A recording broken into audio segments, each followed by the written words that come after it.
أعزائي المشاهدين، مساء الخير.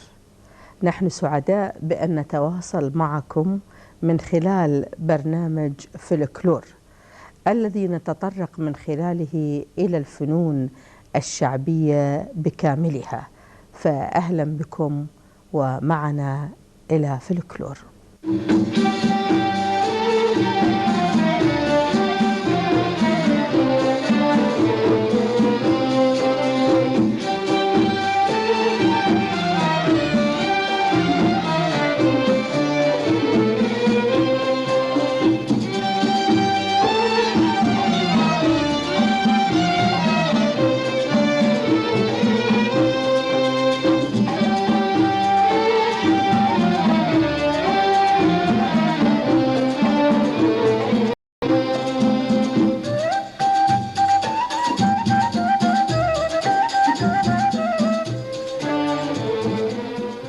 عزيزي المشاهد، يشكل تراث الشعوب الحصيلة الإنسانية لكافة جوانب الحياة ومزايا وأوجه تطورها ونموها. فالتراث الشعبي لكل أمة هو ينبوع الثقافة والأصالة الذي يغذي الوعي القومي والمجتمعي لدى الفرد والجماعة في المجتمع الواحد. في هذه الحلقة من برنامج فلكلور سوف نتطرق لإحدى هذه الفنون الشعبية، وبالأخص فن الليوة.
عزيزي المشاهد، للحديث عن فن الليوة أرحب بالأستاذ خالد علي القلاف، المدرس المساعد بالمعهد العالي للفنون الموسيقية وأستاذ مادة التاريخ والأدب الشعبي.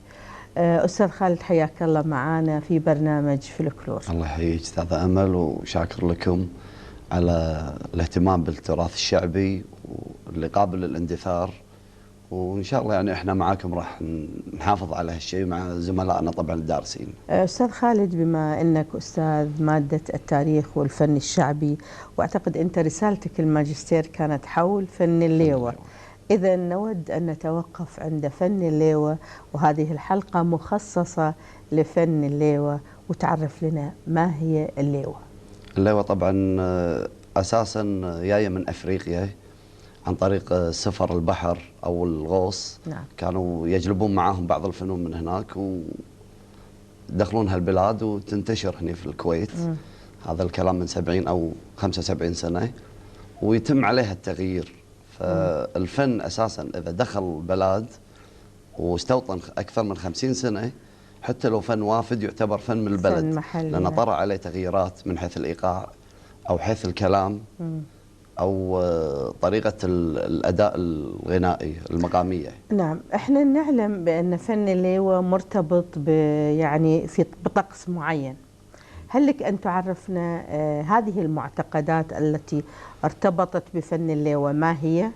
ومين جاءت وشلون جاءت وشلون تقبلوها الناس؟ هذا عندنا احنا بالكويت من مثل ما قلت حق حضرتك من 70 سنة يوم يابوا الفن هذا، طبعا يابوا العادات معاه كعادات وتقاليد، معتقدات ان اللي فيهم عندنا بالكويت نقول الزار او الموجب او الضروره او الضروره. نعم. هي كلها واحد بس تسميات. الزار اللي هو المنزار، الشخص زار شخص. نعم. او الضروره اللي هو الضرر النفسي او مرض نفسي يعتبر. فهم معتقد عندهم ان اللي فيه الضرر النفسي هذا عامل نفسي تقريبا 99% وعلاج 1%. نعم نعم. فاتوا بالفن هذا كعلاج للمنظر او للضروره او الزار او نعم. شيء من هالقبيل. فاستعملوا هذه الطريقه ان مثلا على سبيل المثال واحد تعبان نفسيا يقولوا له انت فيك منزار او لابسك على قولتهم يني، يعني في لبس او فيك من الجن ضروره او نعم. نعم. فتحتاج فن الليوه او الفن الثاني اللي راح نتطرق له بعد شوي ان شاء الله، اللي هو فن معين او فاصل معين اللي هو نرض اللي فيك. نعم. يعني ارتبط فن الليوة بمعتقد الزار. أيوة. معتقد الزار. طيب، يعني أنا ألاحظ أنه هو فن مبهج، يعني في بهجة وفي فرح، يعني لحن جميل. يعني ما هي يعني خصائص الموسيقية؟ الموسيقية هو أساسا من السلم الخماسي اللي يتكون من 5 نغمات موسيقية. نعم.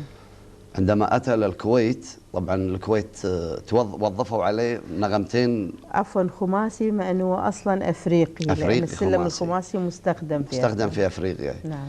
يوم دخل الكويت طبعا مثل ما قلت لك مع التطوير استخدموا عليه، ضافوا عليه نغمتين إضافية، صار سباعي. فإحنا عندنا بالموسيقى أن المقامات المستخدمة في هذا الفن حتى لو تسمعين في حس الخماسي، لكن المقامات المستخدمة اللي هو مقام الدوكة والجهاركة، هالمقامين بس المستخدمين في فن الليوة. أستاذ خالد، هل لك أن تصف لنا حفلة الليوة؟ شو تتكون منها وشنو يعني شنو مكملاتها؟ هي أول شيء قبل لا نتكلم عن الليوة، طريقة طقوسها أو الحفلة في مكان عندهم يسمى المكيد. مكيد أو أيوة، المكان اللي يلتقون فيه هم، أو مثلا يقولون فيه فصل للنذور. يلهم شخص للفرقة نفسها يعرض عليهم انه يوم الفلاني نبي، طبعا عندنا واحد مضرور وناظرين له احنا ان نسوي له فاصل ليوه. فحسب نوعيه اللي فيه شنو، اذا في سواحلي هذا طبعا معتقد عندهم، مو مني مو انا صحيح يعني. لان انا اساسا ما اعتقد بهالشيء، بس كدراسه لازم نتطرق لها. نعم.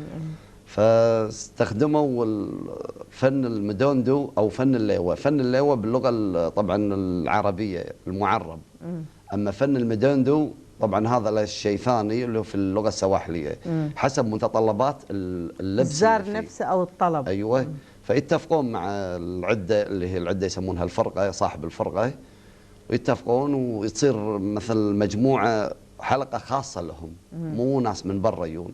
طبعا الدخول المكيد لازم يكون على طهاره، مثل ما يقولون هم، يكون ثياب جديده، ما تكرمين يعني ما مو لابسين تكرمين الاحذيه او النعل، لان المكان طاهر يعتبر. نعم.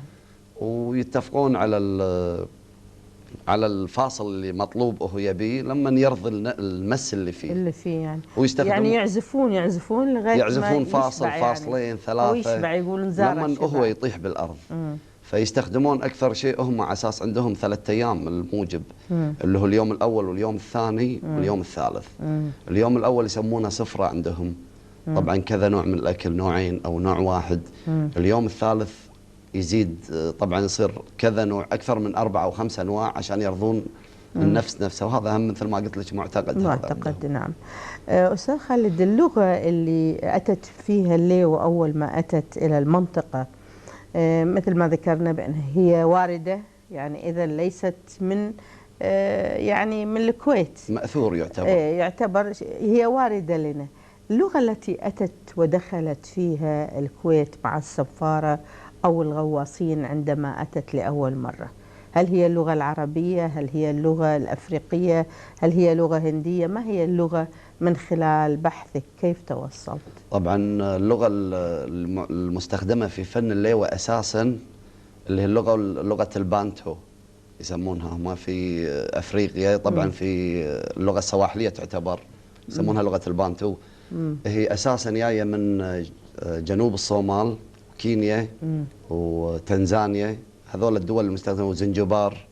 تنزانيا هي جزء من زنجبار. أيوة، بس وتنجانيقة، وتعتبر من تقريبا فيها 14 لهجة اللغة السواحلية. نعم. اللي هي لغة البانتو. فيستخدمون هم اسم الليوة أساسا نرجع له من الأصل اسمه الهيوة وليس الليوة. بعدين غيروها إلى الليوة، ومعناتها الحلقة التي ترقص باللغة السواحلية. يعني الهيوة الحلقة التي ترقص، وهي أساسا مأخوذة من اسم سفينة في أفريقيا. طبعا مقدمتها نفس لنجاتنا بالكويت، بس مقدمتها تكون دائرية، فخذوها من التسمية هذه. وأزيدك شيء ثاني، في اللغة السواحلية عندهم طبعا تتكون من 5 لغات، مو من لغة واحدة بس. تتكون من اللغة العربية فيها كلام عربي، ومن اللغة الألمانية واللغة البرتغالية والفارسية والإنجليزية. يعني ميكس مسوين، وتعتبر من أقدم لغات العالم للمبشرين عندهم. لأن هي طبعا بما أن الاستعمار البرتغالي عاش فترة في المنطقة، والهولندي نفس الشيء، والفارسية هي مجاورة. أيوة. للمنطقة، والسواحلية لغتهم، والعربية بحكم السفارة المنتشرين. ما هي أنواع أغاني الليوة؟ يعني هل يعني لها أغاني، أو مثلا أغنية الليوة لها فصول وكل فصل نوعية، أو ما هي؟ لا، هي أغاني الليوة تنقسم إلى جزئين. نعم. الجزء الأول اللي هو الليوة. فن الليوة لما يقول لك نغني فن ليوة أو فواصل ليوة، فاصل أو فاصلين، يستعملون فيها الكلمات المستعربة اللي هم عربوها. أما إذا رجعنا للفن المدوندو الثاني، هذا مشتق من الليوة، يستخدمون فيه بس اللغة السواحلية، وطريقة الأداء غير يعني تختلف عن بعض. الليوة يستعملون مثلا الإيقاعات، الطبل العود يسمونه، اللي بالنص هو اللي طبعا ينادي مثل منبه للحضور إنه يلا راح نبدأ. وهم نرجع، أنا بذكر شغلة ثانية اللي هي الليوة معناتها هذا اليوم. فإذا قالوا اليوم عندنا ليوة أو في ليوة، يعني اليوم في فن ليوة راح ينقال. فبالليوة يستخدم العصيان الكبار التي يريد النخل. نعم. على الطبل بالاستخدام. أما المدوندو يستخدم في الإيد. والفرق أنه يستخدم في الإيد لأن ما زالوا، أو من قديم زمان، أهل أفريقيا إذا عندهم حالة وفاة، العزاء، طريقة العزاء عندهم، هذا طبعا على مراجع من صالح مريان، الفنان صالح مريان موجود الله يطول بعمره، رجعنا له ورجعنا حق كذا باحث، طبعا كذا احنا نسميهم مصادر من البحرين او من قطر، مصادر شفاهيه. ايوه، من البحرين وقطر، ان هم يستعملون المدندو للعزاء. يعني اذا واحد توفى ما يسوون عزاء او طبعا هذا يبكون. في افريقيا. في افريقيا طبعا. ايه. وكون احنا والبحرين وقطر متشابهين، يعني الكويت وقطر يعني والبحرين فن الليوة متشابه، نفس الكلمات ونفس الايقاعات التسميات ونفس النصوص. قبل لا ننتقل أستاذ خالد إلى التحدث عن الآلات المستخدمة ونوعياتها، استراحة قصيرة ثم نعود لتكملة الموضوع.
أعزائي المشاهدين، نكمل مع الأستاذ خالد علي القلاف حول فن الليوة. طيب أستاذ خالد، نود أن نتوقف عند الآلات المستخدمة عدا الطبل، ذكرت الطبل الكبير. خلينا نشوف ما هي الآلات الأخرى التي تعزف في فن الليوة وأداء الليوة. نعم، الإيقاعات احنا عندنا 3 إيقاعات، والرابع الطبل والعود. في أساس، وفي ايقاع الثاني يسوي مثل كونترابوينت يخالف اساس يصير مخالف معاه. وفي شنو الاساس؟ الاساس اللي هو التشيغانجا اسمه، اللي هو طبل اساس يكون مخروطي الشكل وملبس جلد واوتاد فيه خشبيه. طبعا حتى مع التطور الحين ما راح يطورون، لانه هو حالاته بصوته هذا مهما تطور فيه صوته هذا اسمه تشيكانجا. تشيغانجا باللغه السواحليه هذه. طبعا رجعت للمعاني وايد معاني. هذا مو لون؟ انا اعتقد ان هذا لون من الوان غناء الليوه. لا تشيكانجا ولا هذا طبل؟ اسم ايقاع. اسم هذا التشيغانجا يقول الاساس، اللي خولف معاه يسوي مثل كونترابوينت اللي هو المسندو، طبعا اصغر منه واضعف شويه. وفي اللي ماسك الاساس اللي يعتبر مترونوم الايقاع اللي هو يسمونها الباتو او التنكه. التنكه اللي تشوفينها يجفسونها على اساس يصير صوتها حاد. فهي عندها السرعه، تسرع سرعوا كل الايقاعات تلقائيا بدون اتفاق. يعني ممكن المايسترو هو يكون هو المترونوم مالهم، هو اللي يبطئ ويسرع.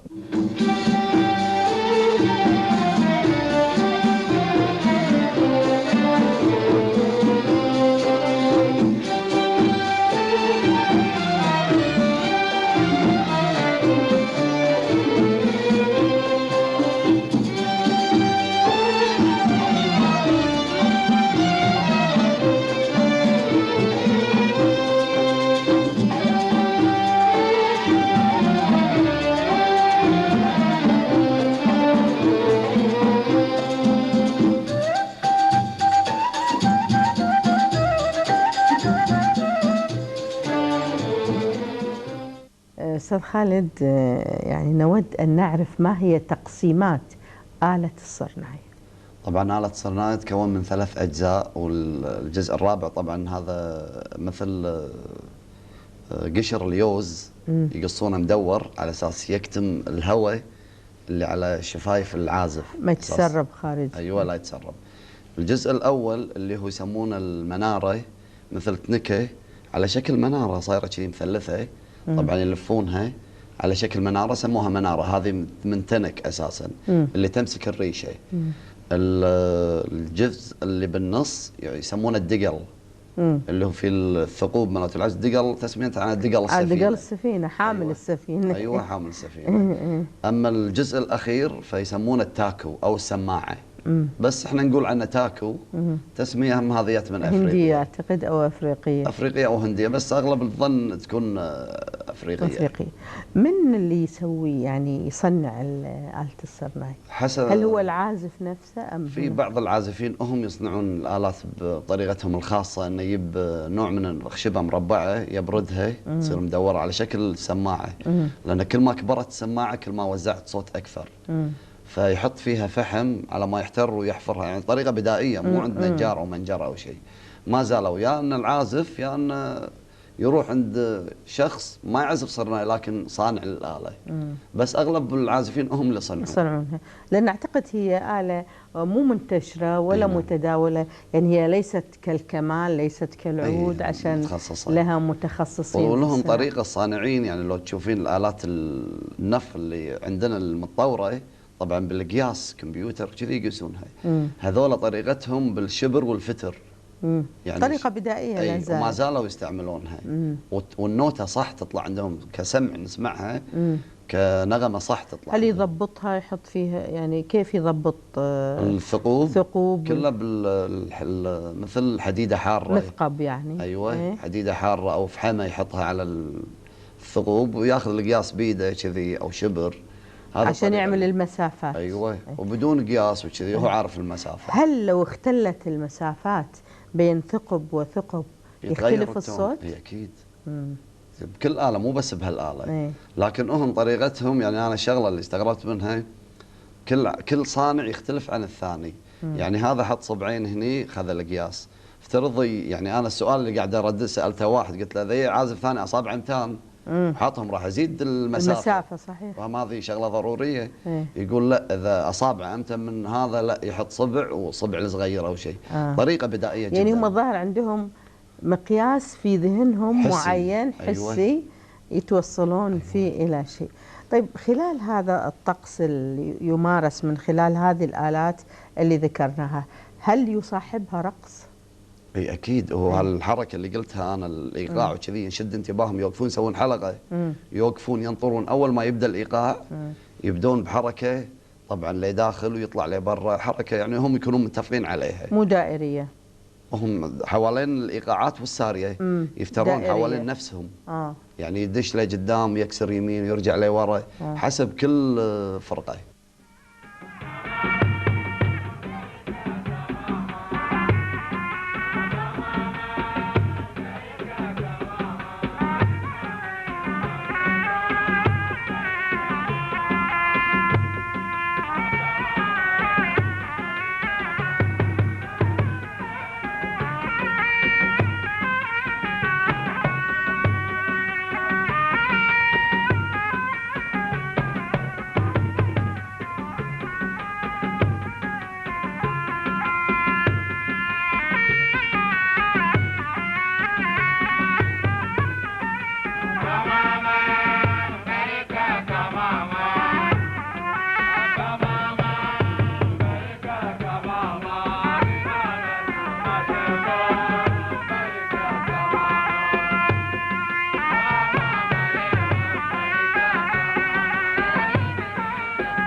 إذا اللي يعني هو معمول لهذا الحفل، أو هو الشخص اللي فيه زار أو الفيمس، كيف يتفرد من بين المجموعة ويرقص منفرد؟ مو بس هم، احنا قلنا اذا زار خاص بس هو مع اهله اللي يفترون يرقصون.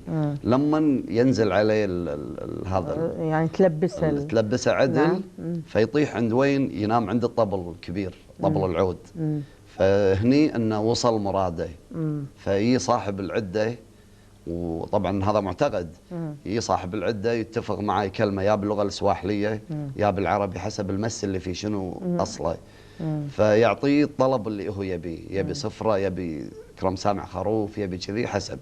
وهذه عادة تكون في بداية طقس الليوة، حسب ما ينزل عليه هذا اللي عشان ينزل. الطلبات تتحقق في الأيام اللي تليها. اي اكيد. هذا لما يحطون له السفرة وهذا يكون قاعد يسوون له كذا يوم السفرة حقه. هل من خلال البحث توصلت إلى مثلا المسميات؟ هل نفس المسميات هي في الكويت، هي في البحرين، هي في قطر، هي في عمان؟ هل هناك تشابه؟ وهل التسميات نفسها تنطبق في مكان آخر، أم لكل بلد مسميات مختلفة؟ لا، بالنسبة للآلة الرئيسية آلة الصرناي، طبعا كل الخليج يعني معتمدين هالاسم الواحد.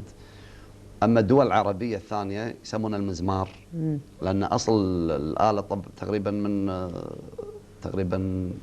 من قبل الإسلام لبعد الإسلام، للدول الحضارة الممالك المصرية، لمصر القديمة بالثلاث حقب استعملت هالآلة. أما نرجع للخليج احنا نفس الاسم، بس تسميات الإيقاع تختلف. الكويت والبحرين وقطر نفس الاسم. عمان والإمارات يختلفون عنه ومتشابهين هم يكونون.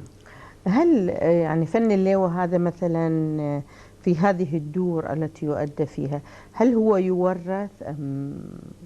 حاليا هو أساسا الفن مو موروث، مأثور. الموروث اللي هو متناقل من الجد للأب للأولاد للأحفاد، هذا الموروث. أقصد اللي هم تعلموه ويؤدونه قبل الحين فترة. حاليا عندنا هذا يعتبر مأثور، لأنه دخل بلد ووقف بالبلد. هل يورثون لأبنائهم ولا من يستمر فيه؟ والله هل استمروا؟ يعني كيف استمروا؟ استمروا مو توريث للأبناء. اللي عندنا مثلا الفنان خالد بن حسين، فرقة حمد بن حسين، ما زال كل أسبوع أو أسبوعين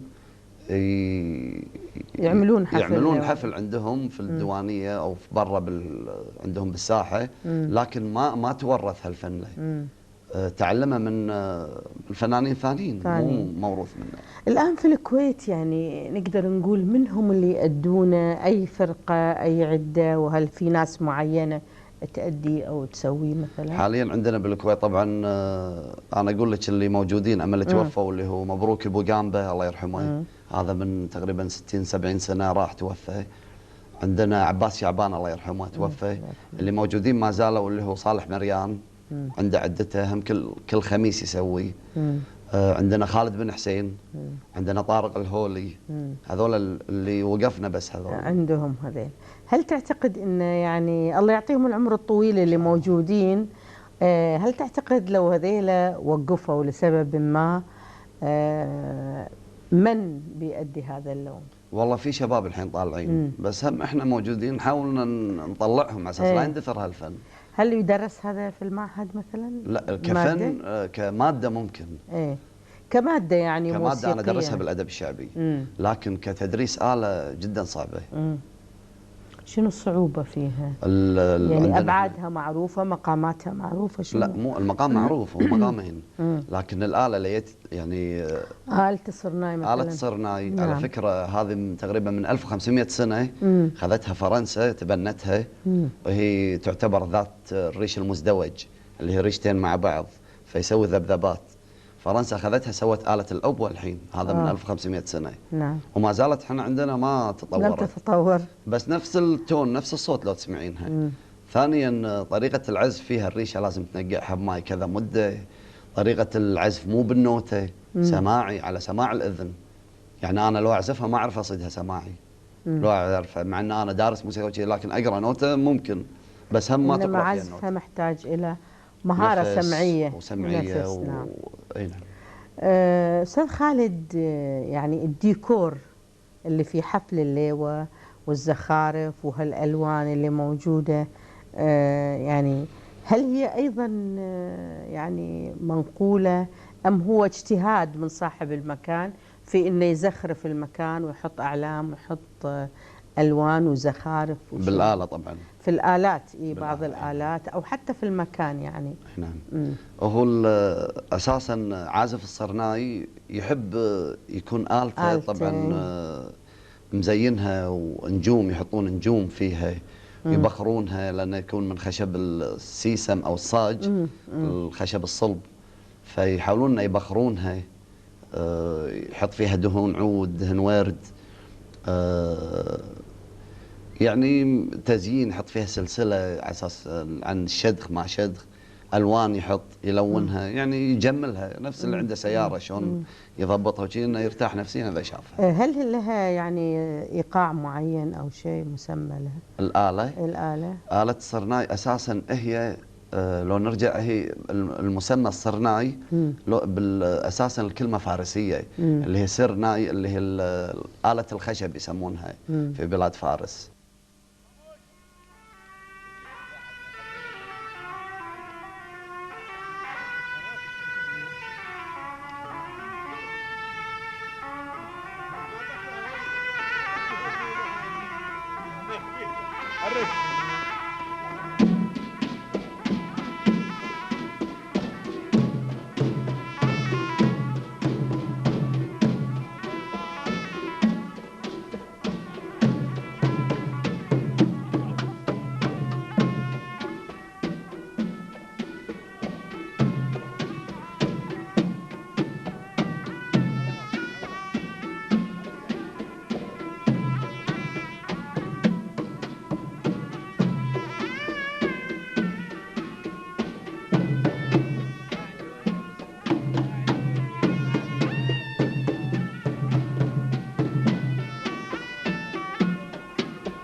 أستاذ خالد، يعني نقول مثلا هذه الآلة ذكرت أنها يعني من كذا آلاف السنين، هل هناك مقامات موسيقية؟ يعني ما حد حلل المقامات التي تستخدم فيها آلة الصرناي عدا عن فن الليوة مثلا؟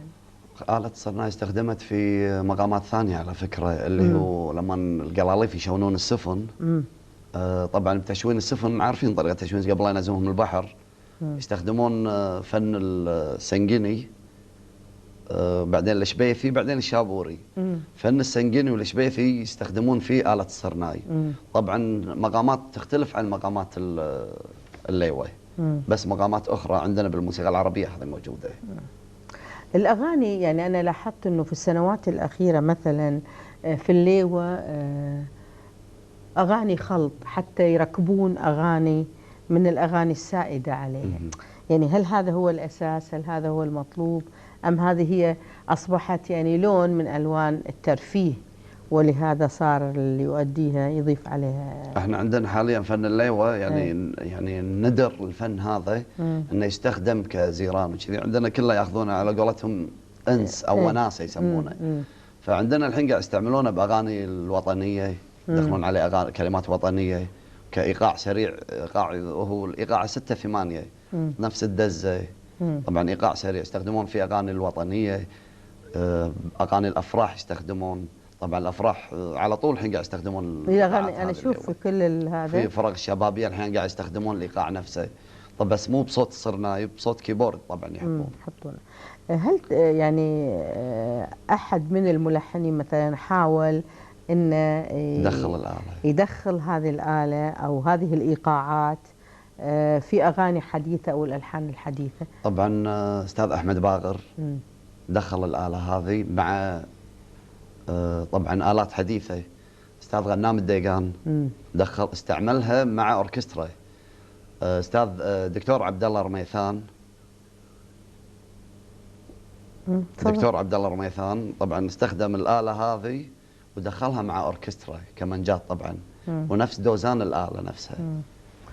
طيب، هل تعتقد انه يعني التطوير اللي طال الاغنيه الكويتيه لم يطل فن الليوة مثلا وتتطور الى شيء ادخال آلة فيها؟ أو فن الليوة حتى لو نطور فيه واساتذتنا يطورون فيه، فن الليوة حالاته بطابعه، مهما بتضيف عليه شيء ما راح يكون نفس طابعه الاساسي.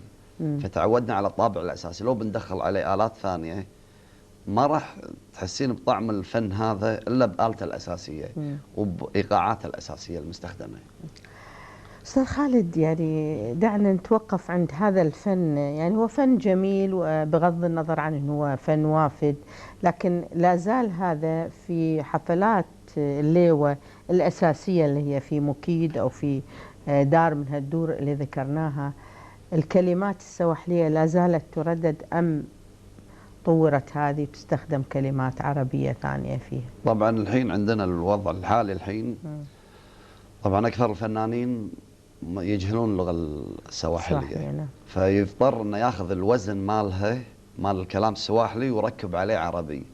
وعلى فكرة الكلام حتى الكلمات العربية في فن الليوة لو تقرينها او تسمعينها ترى كلمات ركيكة يعني جدا، يعني وفي اغاني ما لها معنى بالكلمات لما تسمعينها ما لها معنى ركيكة جدا. فعشان كذي قاعد يعربون الكلام السواحلي بس بمعاني مو قوية يعني. طيب، أنت من خلال بحثك اللي يعني عملته ومن خلال تدريسك لهذه المادة، ايش تبي تقول في نهاية هذا اللقاء أستاذ خالد؟ والله أتمنى أن يعني أول شيء أنا شاكر لكم على الاهتمام في الفلكلور الكويتي، سواء أغاني البحر أو أغاني البادية أو أغاني الوافدة هذه. نتمنى أن يكون على طول الاهتمام بهالفنون هذه، ويعني مثل ما تقولين يأرخونها حق الأجيال الجاية، لأن بعد كذا سنة محتمل إذا ما صار اهتمام راح يندثر الفن هذا. سؤال أخير، هو ما علاقة الليوة بالطنبورة؟ هل لها علاقة طبعا لها علاقة، مو من حيث الآلات، تختلف بالآلات. لها علاقة بالطقوس. بس بالطقوس، وهذا اللي فيه الربط بينهم. أما بالنسبة لتسميات الآلات كإيقاعات أو آلة وترية مختلفة، تختلف اختلاف جد يعني كبير جدا. احنا طبعا سنتحدث عن فن الطنبورة في لقاء آخر عن هذه يعني الآلة أيضا وهذا الفن، فن الطنبورة، وبما أنه أيضا فن وافد بس يعتبر فن كويتي. فن كويتي لأنه استوطن ما يزيد عن 75 سنة كما قال الأستاذ خالد علي القلاف. عزيزي المشاهد، في نهاية هذا اللقاء كل الشكر لضيفي الأستاذ خالد علي القلاف، المدرس المساعد بالمعهد العالي للفنون الموسيقية وأستاذ لمادة التاريخ والأدب الشعبي. شكرا لك أستاذ خالد، وإحنا أيضا نوصل الشكر للسادة المشاهدين الذين يتابعون من خلال برنامج فلكلور. شكرا.